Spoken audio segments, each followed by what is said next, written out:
Hello and welcome to my Jurassic Jungle garden journey. I'm Steve, I hope you're doing good. I've had better weeks, that's for sure. Definitely feeling, for each step forward I take 2 steps back.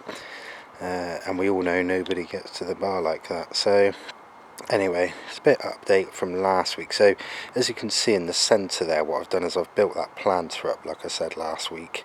We'll go and have a good look at that in a minute. And the Niponicum, which was over there behind the ladder, the little rope ladder, is now over there in a pot and doing alright. I didn't sort of just dump him, I decided to put him in a pot for now just to, because he's in bloom, so if there's any moths or anything relying on him, then yeah, they can keep going. But we'll get to the disappointing news in a touch. But the step forward I had was, at the moment there's 3 things on my mind, the 3 W's, which is winter, what's it all going to look like in winter, and the wind, which is always on my mind, though I am slowly accepting that there is wind and I'm never going to be able to get rid of all of it, and where the honeysuckle is going to go.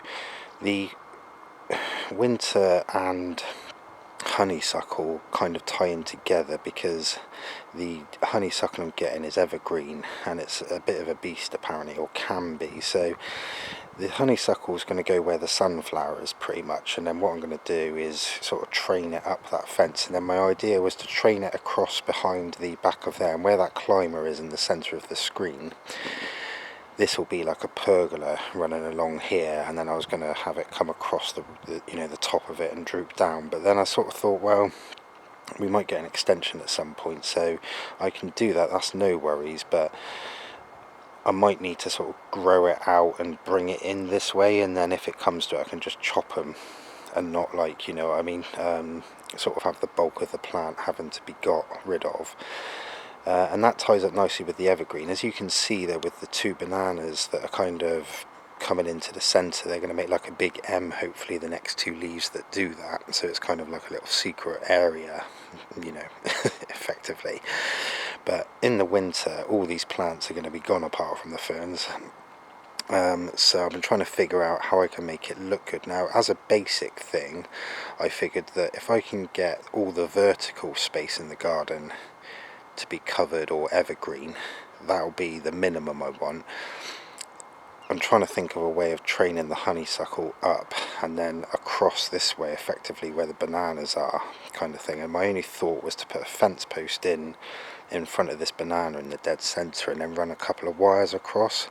And then if I've got this pergola here, I can run wires from this fence post back across here that way, and then I can grow it up there across in front of the bananas and then down there. The only thing I'm a bit dubious about is when the bananas open, if they open on top of the wire, it's going to shred them if there's even the slightest wind. So yeah, I'm still sort of thinking about that. But yeah, anyway, let's get to the main event, which is stuff dying. So if we head over here for the start, we'll do a kind of update stroke tour. So if I give you the gist of what my plans are for the wintering, as in how to make it look good in winter, this Fatshedera is going to climb up here in the direction of the bamboos, and then I'm going to put loads of bamboo across here and just train it behind these seats. So that'll be evergreen in the winter.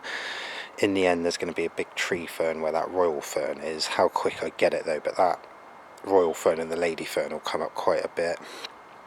Behind the tree fern that's there at the moment, we've got a Fatsia, which I'm hoping to train up quite high and act as like a little bit of a canopy at sort of fence height to this tree fern here, and maybe the other one, just to stop the direct sun getting on it. Then we've got the vertical garden, which I'm actually going to take apart and redo. I've been slowly moving the plants out of there just because I've been experimenting with it, but we'll get to that in a minute. In that corner where the camellia is, I'm going to move the camellia over towards the bamboo because it's not getting any sun there, and I think they need sun, but just not morning sun. So I probably might see if I can get a Fatsia that's already quite tall and put it in there, or something like that, directly behind the climbing frame against there in the centre against the back wall. I'm going to do hopefully like a Pseudopanix latus or a Schefflera, i.e. something that's got sort of leaves that look like hands, if you know what I mean, that sort of I can't think of the word, but yeah, you know, like that umbrella tree type thing. And then what was going to happen was the T-Rex plant, Tetrapanix, was going to be in that back bed, hopefully semi-evergreen, and sort of take up that. Where that climber is now, that's effectively where that fence post is. That's going to be the end of the waterfall. I've got a climbing hydrangea in mind to sort of climb up that, which will climb across it. That will be evergreen as well. Obviously in the corner behind the washing line, that's going to be a big rock waterfall, so I'll just dot that with a few epiphytic ferns like the Polypodiums, and the Aspleniums seem to be doing quite well. That's going to be a planter, so that doesn't need anything. Behind there is going to have the giant honeysuckle going across there and there, and then we've got the bamboo, and where the kids' bike is there, that's where that camellia is going to go. So that kind of ties up everything, and then it's just this sort of middle space that I need to worry about, but as a minimum I think that's going to work quite well. So anyway, let's crack on round. So the Fatshedera is doing quite well. You can just about see where I tied it a couple of weeks ago, and it's grown about 25-30 centimeters since then, so I'll tie that up and cut those old ties off and just train it up that way, I think. The Royal Fern and Lady Fern's doing really well. They like it there because it's nice and wet where I've got this sort of rain shower irrigation going on, so it's always wet there, so that's good. The Cyathea is doing well. He's throwing out new fronds here and there. This Dicksonia, the more plant-like one, I'd really like the look of this one actually. It's very underrated in its current form, where there's no trunk on it, but the leaves actually, the fronds actually look really good. They're all different colours and got a kind of little spiral effect going on, which I mentioned last time. So unfortunately, there's a slug right there. He's not going to find a lot on that Arachniodes because it's dead. Or is it? Is that a green leaf I see dead in the centre there? Looks like it might actually be sprouting a new one there. So yeah, that's alright then, that's a bonus for the books. This Maidenhair Fern, the Himalayan maiden hair, which you can't see, well, you probably can just see it, it's all brown and black, so I think that's dead, but I'll just leave it there. The thing I did think about that is that if it's from the Himalayas, then it probably doesn't like humid, wet conditions, and I've put it in a humid, wet condition, so I may move that yet, again, just to go somewhere else, but yeah, we'll see how that does. The main Dicksonia here is doing quite well. It's actually, I was under the impression they only threw fronds out once a year, but as you can see, it's just chucked out this one. I found it quite interesting because it was coming out straight toward us here, and you can sort of see where I've cut that one to the left of it because that was bent over to the right and it was going to catch it, so I took it off just because I wanted one that wasn't interrupted, but it sort of started growing up straight and then it suddenly kicked off this way, which I can only assume is where the light is. So it does, that says to me that it wants the trunk in the shade but the fronds in the light. But with the 30-degree heat we've got coming our way, a 32-degree heat we've got over the next 3 days, I'm a bit worried that that is going to get burnt when it opens up, but it doesn't get the sun until very late in the afternoon, so it might be alright. You can see this one got burnt when it came up, so we'll see how that does. But that's actually got, I can see 3 or 4 more croziers starting to creep up from the centre of the trunk, if you want to call it that. So yeah, we'll see how that does. He seems to be quite happy there, which is good. The Athyrium Niponicum silver fern down there, I think it's the Metalicum, this one. He's doing alright. He's actually sending up new fronds, so he seems to like it there, so I'm happy. The Fatsia is the Fatsia. The Dryopteris Arata is throwing up some new fronds. He really likes it there, so that's probably where he's going to live, I think. The Erythrososa is doing well, got a nice coloration to it, throwing up new fronds. The camellias, like I said, I'm probably going to move them.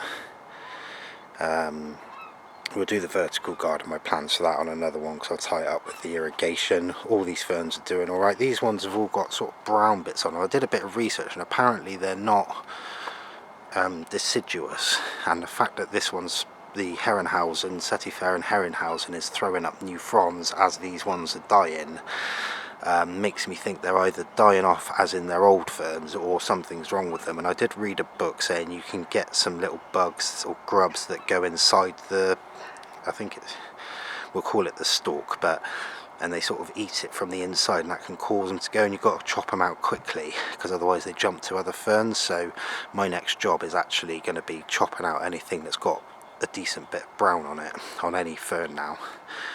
These are kind of all here because I don't know what to do with them yet. I'm doing a fern garden out the front as well because it's a lot more shaded, so anything that doesn't make the cut out the back will go out the front, but at the moment it's just all pallets out there. So yeah, we'll just leave them here for now until I sort out. Like I said, here is probably going to be something vertical shrub, Pseudopanix or a Schefflera. I haven't done my research on it yet.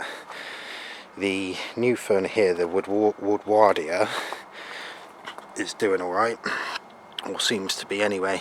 You can see it's thrown up a new frond there. Quite interesting how it's coming out. It's not sort of unfurling, it's sort of unfurled and then bent back on itself. So I take it that right hand side is going to unfurl and then the whole thing will sort of lift itself up, but we'll keep an eye on that. So yeah, the main point of disappointment is the Tetrapanax Rex here. I think it's dead. If you watch the last video, it's literally in the same state it was a week ago. It's not done anything. That it's funny because that leaf hasn't done anything. It hasn't died, but it hasn't got any better, and it hasn't opened fully. You can just see that one leaflet, if you want to call it that, is still pinched at the top.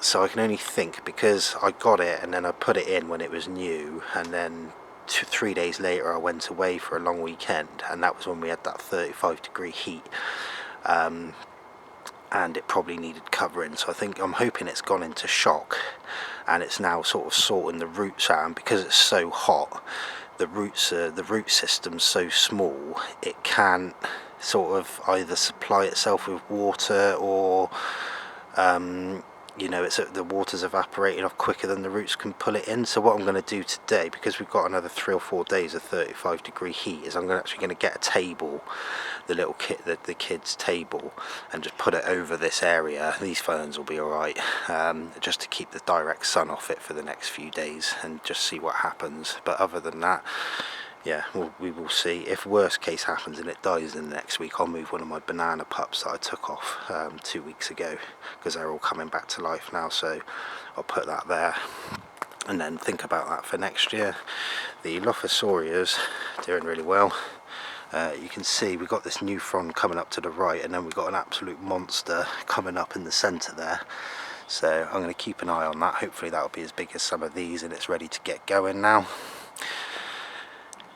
So coming over this way, you can just see I've been eyeing up my hammock. It's going to go from that fence post on the right of the planter to this one. I purposely did them with massive, not foundations, but you know, I mean, they're deep and they've got loads of concrete underneath them, almost like I thought about it. The new one, the hare's foot fern, he's doing alright. He's been in absolutely full sun. It is absolutely roasting here in the day, which is good because he's going to go up in here. You can just see I've put some soil in there. I'm unsure whether to give him a baptism of fire with regard to leave him there, or give him a baptism into the depths of hell, which is put him up there and see how he does. But with this, it was up to this level previously, and I've just put these blocks in. And what I've done with head height, you probably can't see it, but I've cut these at an angle just so you can sort of rest your head. And then what I'll do, you can just see I'm messing around with the wood. I wanted to put a fence up there so that it shows off the fern, you know, against the solid wood background. But I'll probably put a few rocks across the top of that, so hopefully that the rhizome will creep over. Other than that, we're not doing too badly. These gingers, I mean, this flower stalk on this ginger doesn't seem to be doing a lot. It sort of started coming out and now it's not, but these new shoots that are coming up are almost as high as that, so I wonder if the plant just thought, sod it, I'm going to put all my flower making power into that. The canna's doing alright. I just deadheaded that yesterday, so it's sending out a new stalk, but this is now, they're getting pretty big. Over here, the Ensete is doing well. That just keeps going and going and going. That fern, the sword fern, I think that one is, I'm going to have to take him out and pot him up, I think, because with those dahlias there, it's getting absolutely rinsed, so I'll take that out and try and rescue him if I can. And then you can see I've just cut some steps in for these, a bit of a health hazard with a 3-year-old running around. Yeah, the other thing that happened was this Saxifraga Stolonifera. I came out one day and it had just been decapitated. It was on the stone there, bloody cats, which is why it's on full lockdown at the moment, so I've got a cat scarer there. The 2 rocks were there anyway, a couple of pine cones, and then I've put that fork in it just over it just to see if I can keep it alive. It's not completely dead yet, but it looks like the leaves are all starting to curl and all that, so war has been opened on the cats basically. Other than that, the Blechnum's doing really well. That's sent up a couple of new fronds. It likes full sun, so if the hare's foot doesn't like that planter because it's too full sun, I know I can put that in there or something from that sort of family. The Athyrium out the back there, that's okay. I'd say it's surviving, not really thriving as much as it did. I think it's because it's lacking the humidity it did before, so that's where the honeysuckle's going anyway. So I'm going to take that and the sunflower, I'm probably going to pop that over with the tree fern because that other one seems to be alright. I just need to find a final resting place for them really. Eucomis is doing alright, we'll keep that there. And the banana pups have, like I said, they've just started coming back.